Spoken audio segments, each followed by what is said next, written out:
आज के समय में प्रेम अत्यंत ही कठिन और दुर्लभ सामग्री बनकर रह गया है। रिश्तों में धैर्य की कमी, सोशल मीडिया की वजह से तुलना और असंतोष, भावनाओं की जगह अहंकार और शर्तों ने जन्म ले लिया है। एक दूसरे को समझने के बजाय कंट्रोल करने की कोशिश की जाती है। प्रेम को साधना नहीं, डिमांड बना दिया गया है। ऐसे में यह मंत्र प्रेम जीवन में आकर्षण और चुंबकीय ऊर्जा बढ़ाता है। पति पत्नी या प्रेम संबंधों में रति तत्व अर्थात माधुर्य और निकटता को जागृत करता है। स्वयं के व्यक्तित्व में कांति, सौम्यता और आकर्षण जन्म देता है। प्रेम में आई निरस्ता और दूरी और भावनात्मक ठंडक को कम करता है।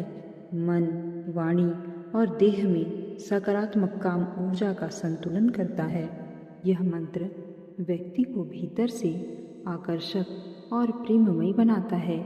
उसके प्रेम जीवन को एक माधुर्य प्रदान करता है। इस मंत्र का निरंतर जाप उसके व्यक्तिगत जीवन और प्रेम जीवन दोनों को संतुलन प्रदान करता है। ॐ क्लीं रतिकामदेवाय मम देहसिद्धिं क्लीं नमः। ॐ क्लीं रतिकामदेवाय मम देहसिद्धिं क्लीं नमः। ॐ क्लीं रतिकामदेवाय मम देहसिद्धिं क्लीं नमः। ॐ क्लीं रतिकामदेवाय मम देहसिद्धिं क्लीं नमः। ॐ क्लीं रतिकामदेवाय मम देहसिद्धिं क्लीं नमः। ॐ क्लीं रतिकामदेवाय मम देहसिद्धिं क्लीं नमः।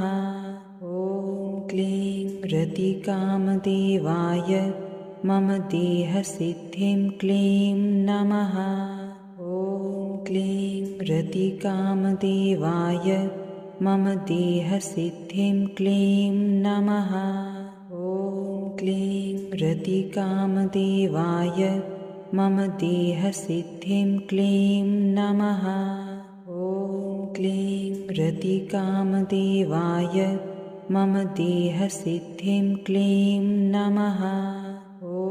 क्लीं रतिकामदेवाय मम देहसिद्धिं क्लीं नमः।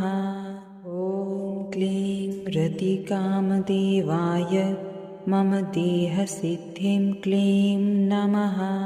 ॐ क्लीं रतिकामदेवाय मम देहसिद्धिं क्लीं नमः। ॐ क्लीं रतिकामदेवाय मम देहसिद्धिं क्लीं नमः। ॐ क्लीं रतिकामदेवाय मम देहसिद्धिं क्लीं नमः। ॐ क्लीं रतिकामदेवाय मम देहसिद्धिं क्लीं नमः। ॐ क्लीं रतिकामदेवाय मम देहसिद्धिं क्लीं नमः। ॐ क्लीं रतिकामदेवाय मम देहसिद्धिं क्लीं नमः। ॐ क्लीं रतिकामदेवाय मम देहसिद्धिं क्लीं नमः।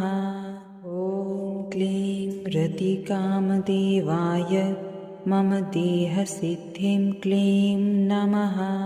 ॐ क्लीं रतिकामदेवाय मम देहसिद्धिं क्लीं नमः।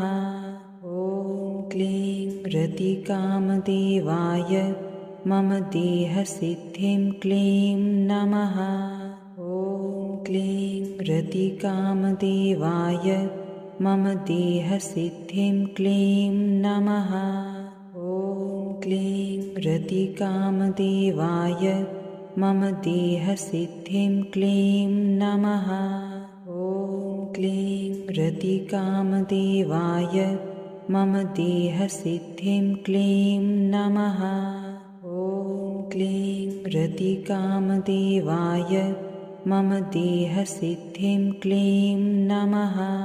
ॐ क्लीं रतिकामदेवाय मम देहसिद्धिं क्लीं नमः। ॐ क्लीं रतिकामदेवाय मम देहसिद्धिं क्लीं नमः। ॐ क्लीं रतिकामदेवाय मम देहसिद्धिं क्लीं नमः। ॐ क्लीं रतिकामदेवाय मम देहसिद्धिं क्लीं नमः। ॐ क्लीं रतिकामदेवाय मम देहसिद्धिं क्लीं नमः। ॐ क्लीं रतिकामदेवाय मम देहसिद्धिं क्लीं नमः। ॐ क्लीं रतिकामदेवाय मम देहसिद्धिं क्लीं नमः। ॐ क्लीं रतिकामदेवाय मम देहसिद्धिं क्लीं नमः। ॐ क्लीं रतिकामदेवाय मम देहसिद्धिं क्लीं नमः। ॐ क्लीं रतिकामदेवाय मम देहसिद्धिं क्लीं नमः। ॐ क्लीं रतिकामदेवाय मम देहसिद्धिं क्लीं नमः। ॐ क्लीं रतिकामदेवाय मम देहसिद्धिं क्लीं नमः। ॐ क्लीं रतिकामदेवाय मम देहसिद्धिं क्लीं नमः। ॐ क्लीं रतिकामदेवाय मम देहसिद्धिं क्लीं नमः। ॐ क्लीं रतिकामदेवाय मम देहसिद्धिं क्लीं नमः। ॐ क्लीं रतिकामदेवाय मम देहसिद्धिं क्लीं नमः। ॐ क्लीं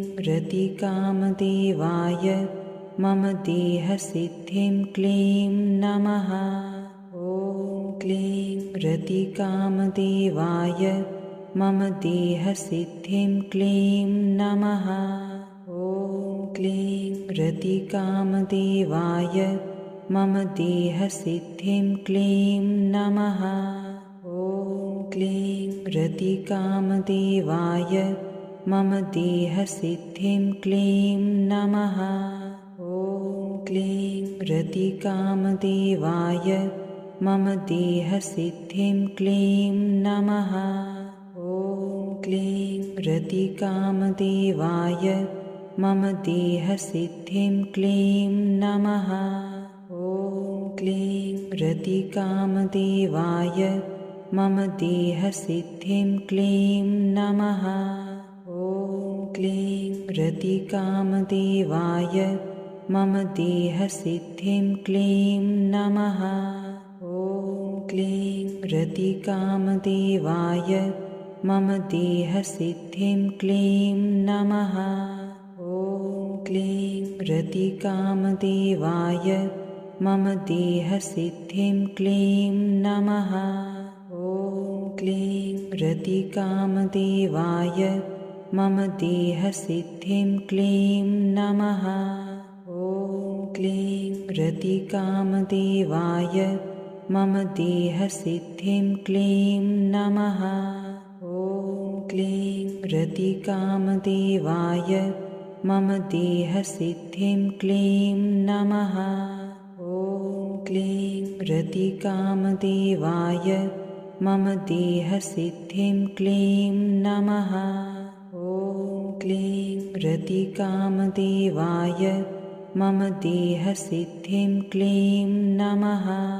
ॐ क्लीं रतिकामदेवाय मम देहसिद्धिं क्लीं नमः।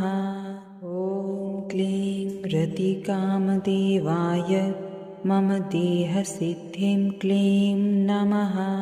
ॐ क्लीं रतिकामदेवाय मम देहसिद्धिं क्लीं नमः।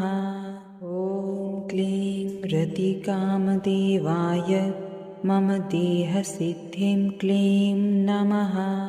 ॐ क्लीं रतिकामदेवाय मम देहसिद्धिं क्लीं नमः।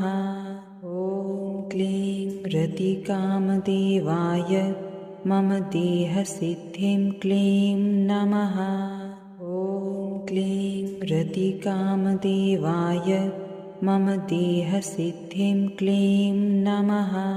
ॐ क्लीं रतिकामदेवाय मम देहसिद्धिं क्लीं नमः।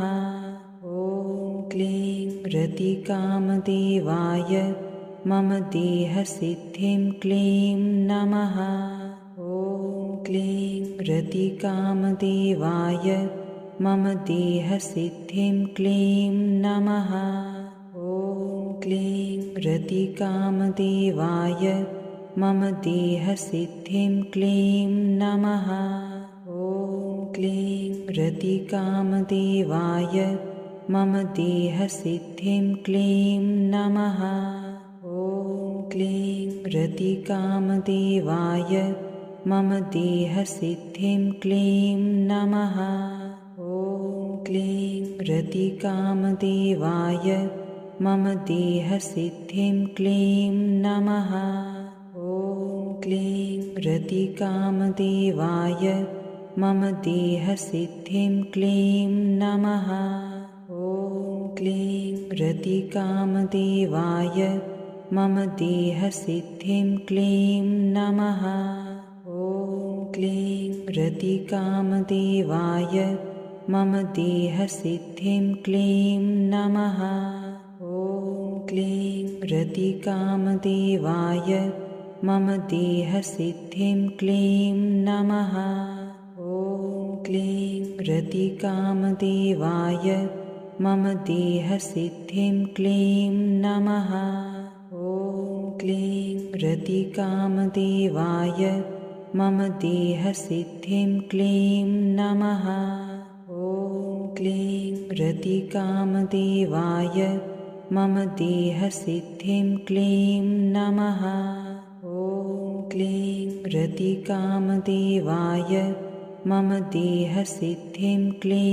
नमः।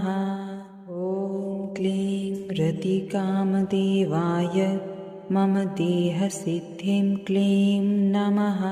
ॐ क्लीं रतिकामदेवाय मम देहसिद्धिं क्लीं नमः। ॐ क्लीं रतिकामदेवाय मम देहसिद्धिं क्लीं नमः। ॐ क्लीं रतिकामदेवाय मम देहसिद्धिं क्लीं नमः। ॐ क्लीं रतिकामदेवाय मम देहसिद्धिं क्लीं नमः। ॐ क्लीं रतिकामदेवाय मम देहसिद्धिं क्लीं नमः। ॐ क्लीं रतिकामदेवाय मम देहसिद्धिं क्लीं नमः। ॐ क्लीं रतिकामदेवाय मम देहसिद्धिं क्लीं नमः। ॐ क्लीं रतिकामदेवाय मम देहसिद्धिं क्लीं नमः। ॐ क्लीं रतिकामदेवाय मम देहसिद्धिं क्लीं नमः। ॐ क्लीं रतिकामदेवाय मम देहसिद्धिं क्लीं नमः। ॐ क्लीं रतिकामदेवाय मम देहसिद्धिं क्लीं नमः। ॐ क्लीं रतिकामदेवाय मम देहसिद्धिं क्लीं नमः। ॐ क्लीं रतिकामदेवाय मम देहसिद्धिं क्लीं नमः। ॐ क्लीं रतिकामदेवाय मम देहसिद्धिं क्लीं नमः। ॐ क्लीं रतिकामदेवाय मम देहसिद्धिं क्लीं नमः। ॐ क्लीं रतिकामदेवाय मम देहसिद्धिं क्लीं नमः। ॐ क्लीं रतिकामदेवाय मम देहसिद्धिं क्लीं नमः। ॐ क्लीं रतिकामदेवाय मम देहसिद्धिं क्लीं नमः। ॐ क्लीं रतिकामदेवाय मम देहसिद्धिं क्लीं नमः। ॐ क्लीं रतिकामदेवाय मम देहसिद्धिं क्लीं नमः। ॐ क्लीं रतिकामदेवाय मम देहसिद्धिं क्लीं नमः। ॐ क्लीं रतिकामदेवाय मम देहसिद्धिं क्लीं नमः। ॐ क्लीं रतिकामदेवाय मम देहसिद्धिं क्लीं नमः। ॐ क्लीं रतिकामदेवाय मम देहसिद्धिं क्लीं नमः। ॐ क्लीं रतिकामदेवाय मम देहसिद्धिं क्लीं नमः। ॐ क्लीं रतिकामदेवाय मम देहसिद्धिं क्लीं नमः। ॐ क्लीं रतिकामदेवाय मम देहसिद्धिं क्लीं नमः। ॐ क्लीं रतिकामदेवाय मम देहसिद्धिं क्लीं नमः। ॐ क्लीं रतिकामदेवाय मम देहसिद्धिं क्लीं नमः।